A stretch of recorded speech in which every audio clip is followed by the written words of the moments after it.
तो चलिए आज एक बहुत ही खौफनाक लेकिन दिलचस्प कहानी के अंदर चलते हैं। आज हम एक रोंगटे खड़े कर देने वाली तमिल हॉरर कहानी का गहराई से विश्लेषण करने वाले हैं। इस कहानी के जरिए हम समझेंगे कि एक सुपरनैचुरल खतरे और इंसानी दिमाग की कमजोरियों के बीच की लकीर असल में कितनी पतली होती है। मतलब, क्या हमारा ही दिमाग हमें बचा रहा है या फिर वही हमें मार रहा है। बिना किसी देरी के इस खौफनाक सफर की शुरुआत करते हैं। वार्डन मार्था की इस बात पर गौर करें, कभी कभी सच हमारी कल्पना से भी ज्यादा खतरनाक होता है। अक्सर जब हम भूतों या डरावनी घटनाओं के बारे में सुनते हैं तो लगता है कि अरे ये तो सिर्फ मन का वहम है, कोई मनगढ़ंत कहानी बना रहा होगा। लेकिन मार्था की ये चेतावनी एकदम साफ कर देती है कि इस हॉस्टल की दीवारों के पीछे जो सच छिपा है ना, वो किसी भी बुरे सपने से कहीं ज्यादा खौफनाक है। और कहानी में आगे जो होता है वो इस बात को बिल्कुल सच साबित कर देता है। कहानी की शुरुआत की टाइमलाइन को ही ले लीजिए। शुरू से ही दांव बहुत ऊंचे लग रहे हैं। सबसे पहले एक जानलेवा श्राप अपने पहले शिकार को निगलता है, मारिया और उसका दोस्त चार्ल्स। इनकी लाशें रहस्यमयी तरीके से हॉस्टल के बाहर एक कुएं में मिलती हैं। फिर ठीक 6 महीने बाद हमारी कहानी की मुख्य किरदार, एक होनहार छात्रा हैना, अपने सपनों को पूरा करने इसी हॉस्टल में आती है। और विडंबना देखिए, अनजाने में वो बिल्कुल उसी जाल में कदम रख देती है और सिर्फ 24 घंटे के अंदर ही उसका सामना साक्षात मौत से हो जाता है। तो अब बात करते हैं कमरा नंबर 101 के रहस्य की। रहस्यमयी चेतावनियों को पूरी तरह से अनदेखा करते हुए हैना इसी कमरे में कदम रखती है और यही उसकी सबसे बड़ी भूल साबित होती है। वैसे भी देखा जाए तो कॉलेज के हॉस्टल अपनी खराब सुविधाओं के कारण अपने आप में ही थोड़े डरावने होते हैं, है ना? लेकिन हैना का खौफ एक अलग ही लेवल पर चला जाता है। सबसे पहले उसे अपनी बालकनी से चर्च के पुराने कुएं के पास एक अजीब सी परछाई दिखती है। इसके बाद तो हद ही हो जाती है। अचानक उसके हाथों पर ताजा खून टपकने लगता है और जब वो ऊपर देखती है तो खौफ अपने चरम पर होता है। छत से लाल आंखों वाली एक भयानक आत्मा लटक रही होती है। उसका आधा चेहरा जला हुआ है और उसकी लंबी जीभ खून चूसने के लिए हैना की तरफ बढ़ रही है। अब सवाल उठता है कि ये सब हो क्यों रहा है। इसे समझने के लिए जूलिया की खौफनाक कहानी और इस जगह के काले अतीत के पन्ने पलटने होंगे। सबसे अहम बात यह है कि ये इमारत अपने अंदर एक बहुत ही जानलेवा रहस्य समेटे हुए है। अपने इसी काले इतिहास की वजह से स्थानीय लोगों ने इसे मौत का गर्ल्स हॉस्टल नाम दे दिया है।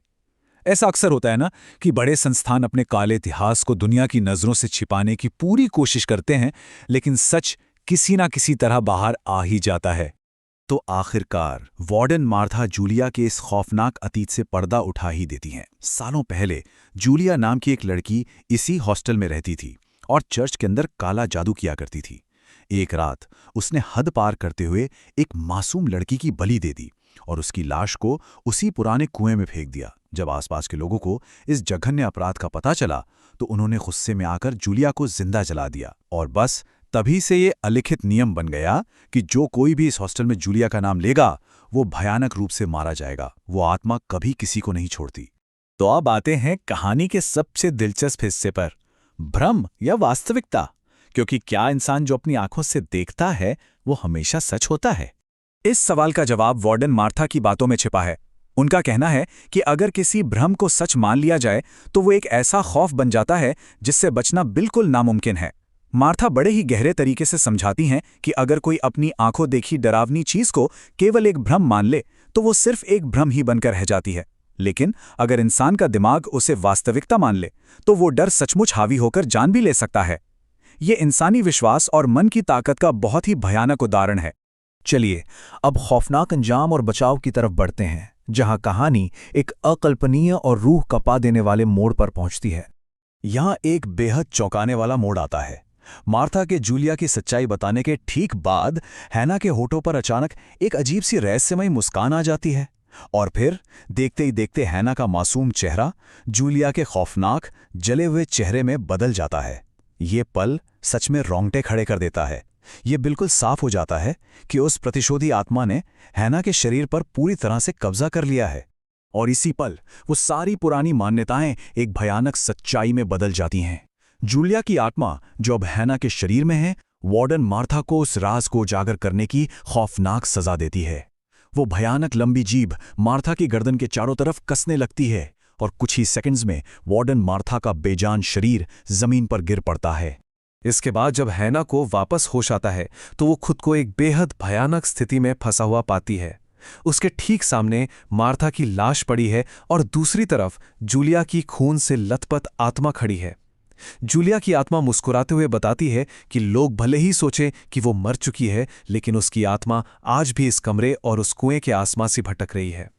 हैना अब पूरी तरह से फंस चुकी है और मौत उसके बिल्कुल सामने खड़ी है। लेकिन तभी एक चमत्कार सा होता है। हैना के दिमाग में वार्डन मार्था की दी हुई वही पुरानी सलाह गूंजने लगती है। अपने ही विश्वास को एक हथियार की तरह इस्तेमाल करते हुए हैना जूलिया की आत्मा की आंखों में सीधा देखती है और पूरे आत्मविश्वास के साथ कहती है, तुम सिर्फ एक भ्रम हो, तुम तो पहले ही मर चुकी हो। अपने मन से उस भ्रम की ताकत को पूरी तरह से नकार कर हैना उस आत्मा को एकदम शक्तिहीन कर देती है। और इसी मनोवैज्ञानिक वार की वजह से जूलिया चाहकर भी उसका पीछा नहीं कर पाती और हैना उस मौत के हॉस्टल से अपनी जान बचाकर भागने में कामयाब हो जाती है। तो क्या समझ आता है इससे? हैना सिर्फ इसलिए जिंदा बच पाई क्योंकि उसने अपने विश्वास को ही अपनी ढाल बना लिया। और ये पूरी कहानी एक बहुत गहरा सवाल छोड़ जाती है कि पारलौकिक खतरों और इंसानी मन की शक्ति के बीच असली सीमा क्या है। क्या हमें डराने वाला कोई बाहरी अंधेरा होता है या फिर हमारे ही मन का डर और विश्वास? ये वाकई सोचने वाली बात है। इस खौफनाक और दिलचस्प सफर में साथ बने रहने के लिए बहुत बहुत